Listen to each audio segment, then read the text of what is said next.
The desert sun beat down mercilessly on the barren landscape of the West Bank in early 1946. A group of Bedouin teenagers wandered the ancient terrain near Qumran, their flocks moving slowly across sun-bleached rocks.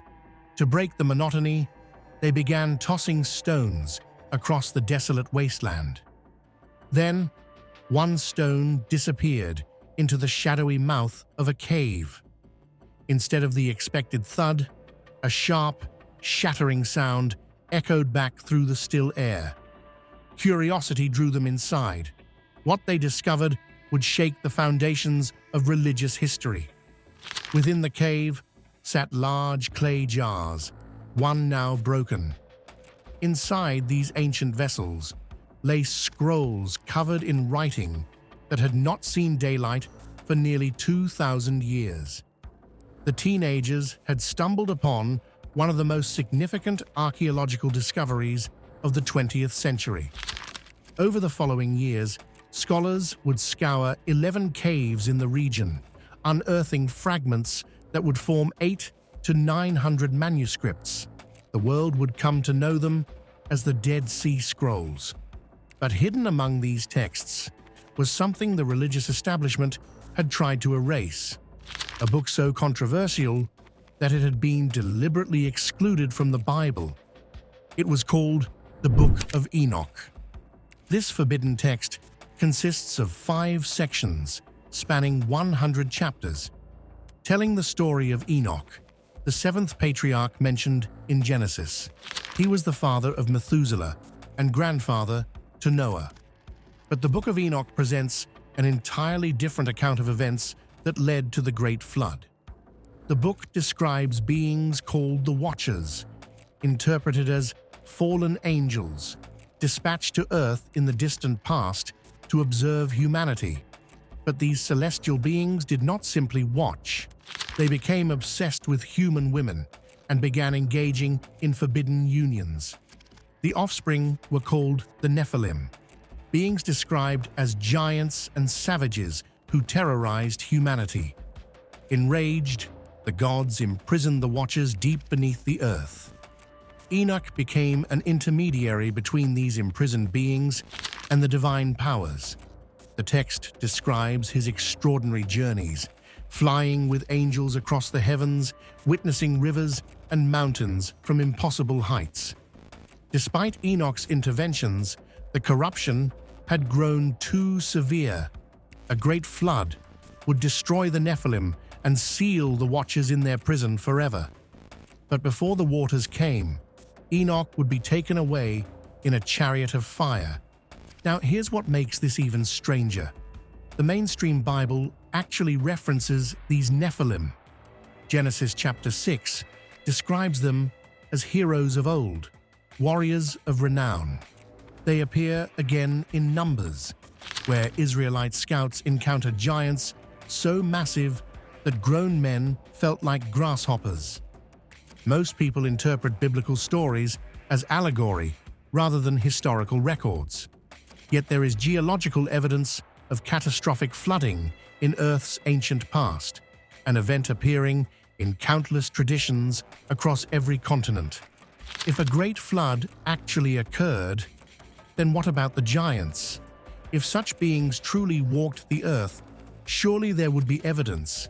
What if I told you there is? Throughout the late 19th and early 20th centuries, newspapers across North America reported the discovery of enormous skeletal remains. Similar findings have been documented in the Amazon, across Africa, and worldwide. Stories of giants permeate virtually every human culture throughout history. Marco Polo wrote of giants in Zanzibar so powerful that one could carry 4 ordinary men. The people of Tangier claimed their city was founded by a giant named Antaeus. Off Ireland's coast stands the Giant's Causeway, 40,000 interlocking basalt columns that mythology insists was built by the giant Finn McCool. Similar stories appear in Norse sagas and Greek mythology. If giants truly existed across these cultures, then perhaps the Book of Enoch is not allegorical fantasy. Perhaps it's a historical record that has been deliberately suppressed. For centuries, the Book of Enoch held tremendous importance in both Christian and Jewish traditions. Many sects accepted it as divinely inspired scripture. Some scholars propose it served as source material for Genesis itself, which raises the question, if the Book of Enoch was so influential, why isn't it part of the Bible today? The Bible as we know it did not always exist in this form. Originally, numerous Gospels and religious writings circulated throughout early Christian communities. As Christianity grew, church authorities needed to determine which texts were divinely inspired. Popular culture suggests this happened at the Council of Nicaea in the 4th century, where Emperor Constantine supposedly conspired to shape Christianity. The truth is more complex.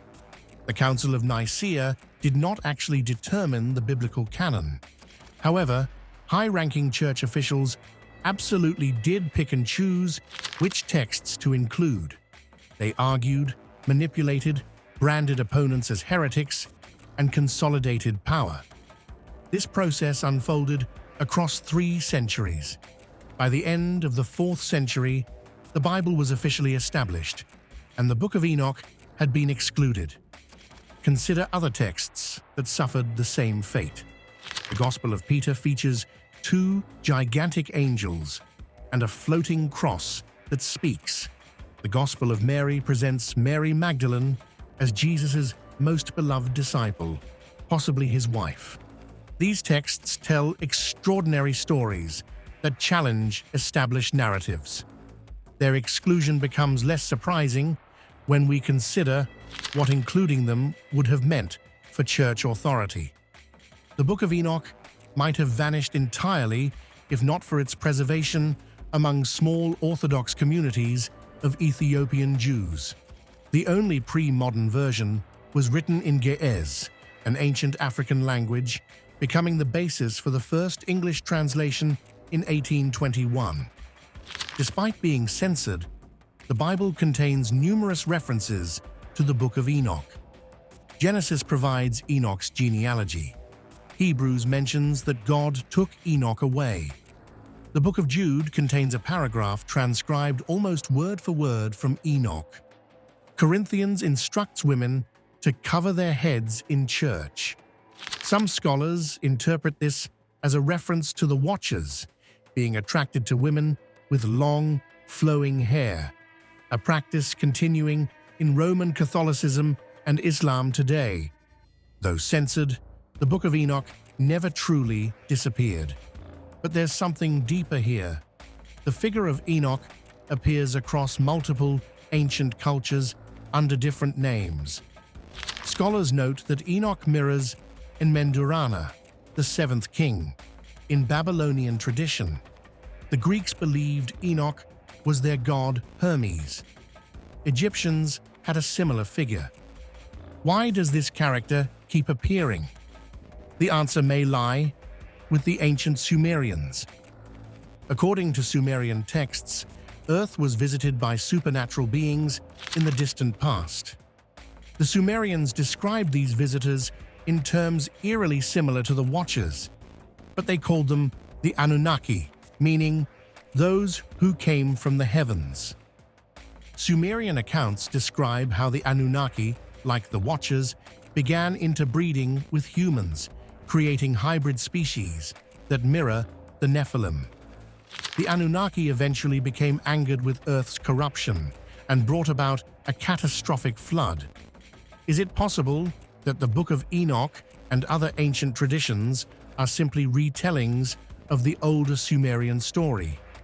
Consider the agricultural revolution, which began around 10,000 BCE. Human beings transitioned from nomadic hunter-gatherers to agricultural settlers at an astonishing pace. By 9,500 BCE, in what is now Kurdistan, people were cultivating wheat and barley, domesticating animals. Within 500 years, this region had developed copper smelting, weaving, and pottery. This culture became one of humanity's first literate societies. How did humans make this leap so rapidly? The Kurdish people claim to be descendants of the children of the jinn. Could this be an ancient memory of procreation between the Anunnaki and humans? According to Sumerian tradition, the Anunnaki brought advanced knowledge and technology to humanity.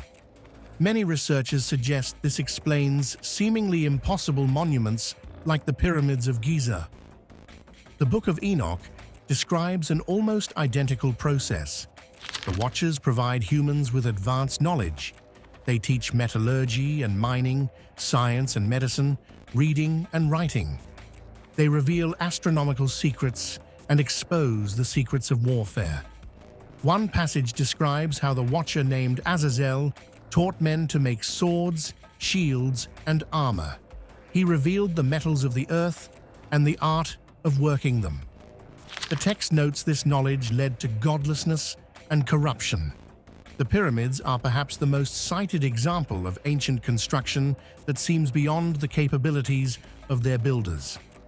According to the Arabian historian al-Makrizi, these pyramids were constructed by a king named Sorid, who lived before the Great Flood.